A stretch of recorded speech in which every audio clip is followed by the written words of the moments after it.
ದಿವಿ cook and fashion ಚಾನಲ್ಗೆ ಆತ್ಮೀಯ ಸ್ವಾಗತ. ಇದನ್ನು ನೋಡ್ತಾ ಇರ್ಬೋದು ನೀವು. ಇದು ದಿವ್ ಹಲಸು ಅಂತ, ದಿವಿ ಹಲಸು, ದಿ ಗುಜ್ಜಿ ಅಂತ ಅಂತಾರೆ.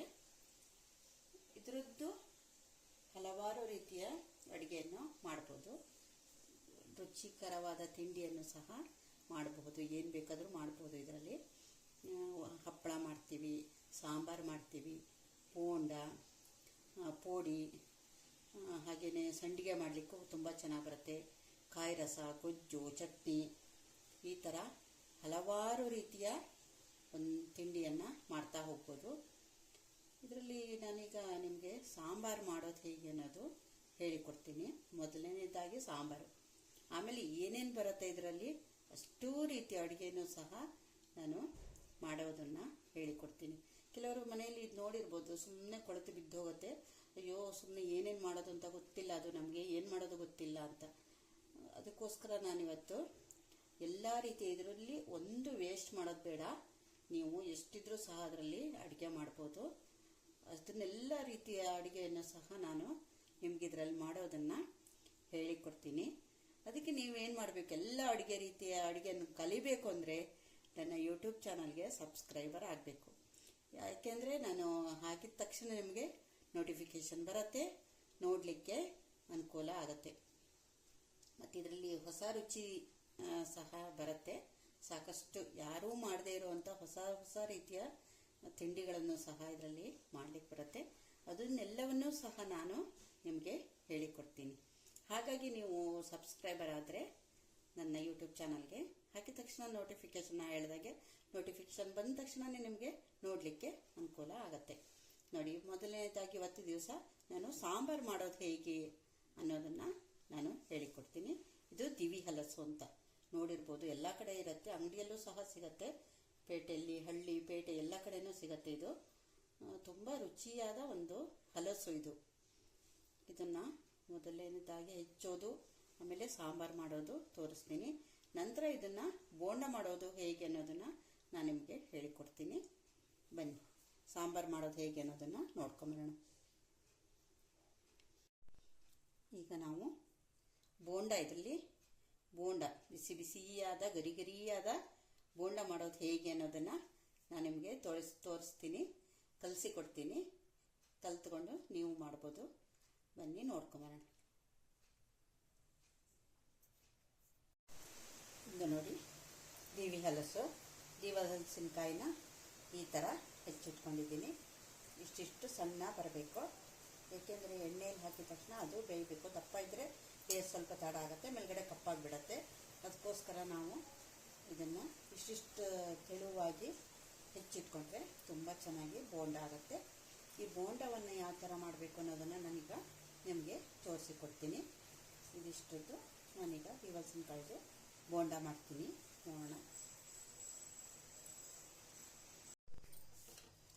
ನಾನೀಗ ಇಷ್ಟು ಕಡಲೆ ಹಿಟ್ಟನ್ನು ಇಟ್ಕೊಂಡಿದ್ದೀನಿ.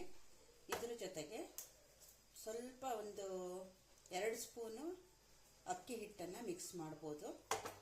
ಯಾಕೆಂದರೆ ಅದು ಗರಿ ಆಗುತ್ತೆ, ಬೋಂಡ ಗರಿಯಾಗಿ ಬರುತ್ತೆ. ಅದಕ್ಕೋಸ್ಕರ ಅದ್ರ ಜೊತೆಗೆ ಅಕ್ಕಿ ಹಿಟ್ಟನ್ನು ಹಾಕಬೇಕು. ಮತ್ತು ನೋಡಿ, ನಾನು ಇದಿಷ್ಟು ಇಂಗನ್ನು ಹಾಕಿದ್ದೀನಿ, ಇದಕ್ಕೆ ಇಂಗು ಹಾಕಿದ್ದೀನಿ. ಆನಂತರ ಅದಕ್ಕೆ ಒಂದು ಅರ್ಧ ಸ್ಪೂನು ಖಾರದ ಪುಡಿ ಹಾಕಿದ್ದೀನಿ.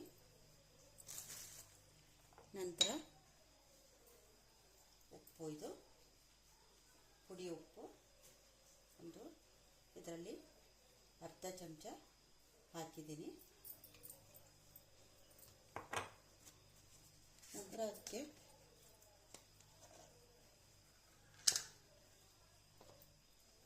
ಒಂಚೂರು ಅರಿಶಿನ ಪುಡಿ ಹಾಕಿದ್ದೀನಿ. ಇದಿಷ್ಟನ್ನೀಗ ಮಿಕ್ಸ್ ಮಾಡೋಣ. ಈ ಹದಕ್ಕೆ ಇದನ್ನು ಕಲಿಸ್ಕೊಂಡಿದ್ದೀನಿ. ನೋಡಿ, ಇಷ್ಟ ಆಯಿತು.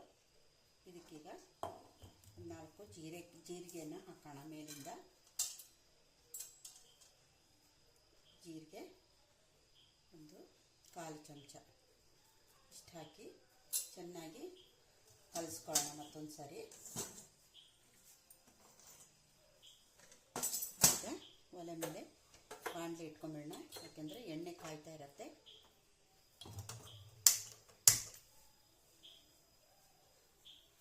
ಎಣ್ಣೆ ಕಾಯೋ ತನಕ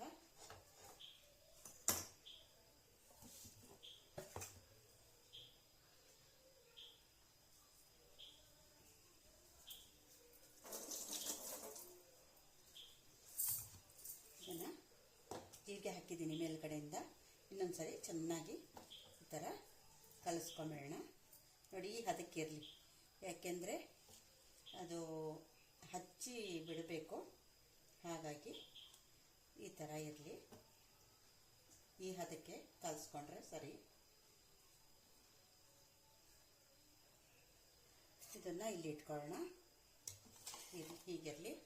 ಈ ಪಕ್ಕದಲ್ಲಿ ಸ್ವಲ್ಪ ನೀರು ಇಟ್ಕೊಂಡ್ರೆ ಸರಿ, ಹೀಗಿರಲಿ. ಯಾಕೆಂದರೆ ಕೈ ಒಂದು ಸರಿ ಈ ಥರ ಅದು ಹಚ್ಚಿ ಬಿಟ್ಟ ತಕ್ಷಣವೇ ಒಂದು ಸರಿ ಕೈ ನೀರು ಮುಟ್ಕೊಂಡ್ರೆ ಕೈ ಕ್ಲೀನಾಗಿರುತ್ತೆ, ಹಿಟ್ಟೆಲ್ಲ ಅಂಟ್ಕೊಳ್ಳೋದಿಲ್ಲ.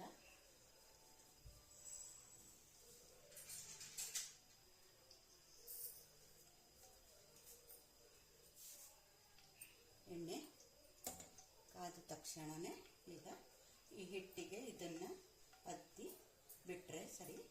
ಚೆನ್ನಾಗಿ ಗರಿ ಗರಿಯಾದ ಬಿಸಿ ಬಿಸಿ ಬೋಂಡ ರೆಡಿ ಆಗುತ್ತೆ.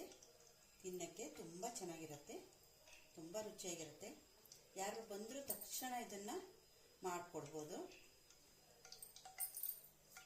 ಚೂರು ಎಣ್ಣೆ ಬಿಸಿ ಆಗಬೇಕು, ಎಣ್ಣೆ ಕಾಯಬೇಕು. ಅದು ಬಿಸಿ ಆದ ತಕ್ಷಣ ಇದನ್ನು ಹಾಕಿದರೆ ಬೇಗ ಆಗುತ್ತೆ, ಚೆನ್ನಾಗಾಗುತ್ತೆ, ತುಂಬ ರುಚಿ ಆಗುತ್ತೆ, ಮತ್ತು ತಕ್ಷಣ ಗರಿ ಗರಿ ಆಗುತ್ತೆ.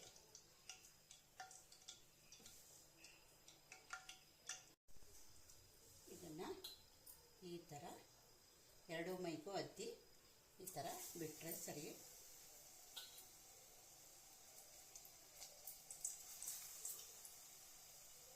ಎಷ್ಟು ಬೇಕಾದರೂ ನಿಮ್ಮ ಬಾಣಲೆಗೆ ಎಷ್ಟು ಹಿಡಿಯುತ್ತೆ ಅಷ್ಟು ತುಂಬ ಫಾಸ್ಟಾಗಿ ಬಿಡಬೇಕು, ಯಾಕೆಂದರೆ ಅಲ್ಲಿ ಕಪ್ಪಾಗಿ ಬಿಡುತ್ತೆ ಇಲ್ಲಾಂದರೆ. ಅದಕ್ಕೋಸ್ಕರ ಬೇಗ ಬೇಗ ಬೇಗ ಈ ಥರ ಹಚ್ಚಿಟ್ರೆ ಚೆನ್ನಾಗಾಗತ್ತೆ, ಮತ್ತು ಎಲ್ಲ ಒಂದೇ ಥರದಲ್ಲಿ ಬೇಯುತ್ತೆ.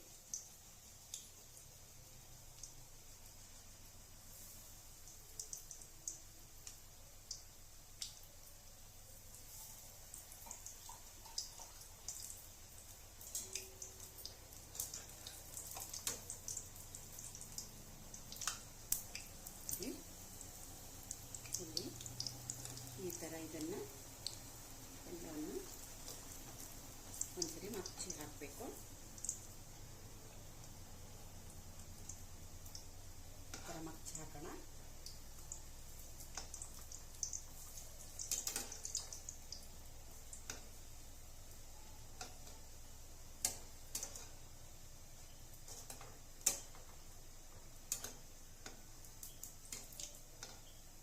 ನೋಡಿ, ಎಷ್ಟು ಬೇಗ ಬೇಗ ದಿವಸ ಆಗಿದ್ದರಿಂದ ಬೇಗ ಬೇಯುತ್ತೆ. ಇದೆ, ತುಂಬ ಚೆನ್ನಾಗಿ ಬಂದಿದೆ ಕಲ್ಲರುವ. ನೋಡಿ, ತುಂಬ ಕಪ್ಪಾಗಕ್ಕೆ ಬಿಡಬೇಡಿ, ಟೇಸ್ಟ್ ಹೋಗಿಬಿಡುತ್ತೆ. ಇಷ್ಟ ಆದರೆ ಸಾಕು. ಒಂದು ಪಾತ್ರೆಗೆ ಹಾಕ್ತಾ ಬಂದರೆ ಸರಿ. ನೋಡಿ, ಎಷ್ಟು ದಪ್ಪ ಉಬ್ಬಿ ಬಂದಿದೆ. ನಾನು ಇದಕ್ಕೆ ಏನು ಹಾಕಿಲ್ಲ, ಸೋಡಾ ಪುಡಿ ಏನೂ ಬೇಕಾಗಲ್ಲ, ಏಕೆಂದರೆ ಸೋಡಾ ಪುಡಿನ ಹಾಕೋದು ಕಡಿಮೆ, ಅಡುಗೆಗೆಲ್ಲ ಹಾಕೋದಿಲ್ಲ.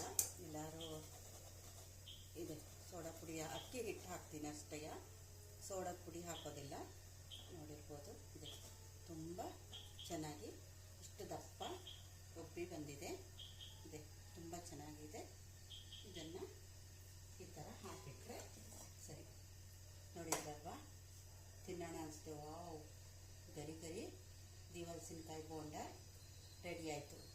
ನೀವು ಮಾಡ್ತೀರಲ್ಲ, ಮಾಡಿ ಹೇಗಿದೆ ಅಂತ ನನಗೂ ಹೇಳಿ, ಕಲ್ತ್ಕೊಳ್ಳಿ, ಮತ್ತು ಸಬ್ಸ್ಕ್ರೈಬರ್ ಆಗಿ. Thank you.